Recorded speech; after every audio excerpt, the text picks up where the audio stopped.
Diet wise म्हटलं तर I follow 10 hours of eating. मी कधी कधी तर मिनिमम एक्झॅक्टली हाफ मध्ये डिवाइड करतो. पोषण प्रदान हा संपूर्ण दिवसात काय खातो? सो दिवसाची सुरुवात तर ब्लॅक कॉफीने होते. I need my coffee and that's without sugar, without milk. आणि ते झाल्यानंतर अ व्हेरी गुड ब्रेकफास्ट. तर वेगवेगळ्या प्रकारचे डोसे, तेही हेल्दी असतात कारण काय ज्वारीचे डोसे, मग एकदा मूग आणि ओट्स असं मिक्स केलेले डोसे. तर कधी रव्याचे डोसे, कधी काय आपलं ज्वारीचे डोसे, कधी हे मुगाचे डोसे. सो नाश्त्याला डोसे किंवा कटलेट.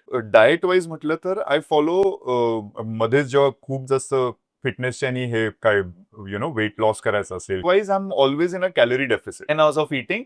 मी कधी कधी तर मिनिमम एक्झॅक्टली हाफ मध्ये डिवाइड करतो. 12-12. मी कधीच खूप जास्त वजन पुट ऑन केले वगैरे असं झालं नाही. त्यामुळे मी एक्सेस फास्टिंगही करत नाही. मला भात खायला खूप आवडतो. लंचमध्ये, डिनरमध्ये दोन्ही वेळेला भात असतोच. डाएट म्हणजे हाच सगळं घरगुती खाणं मला जास्त आवडतं.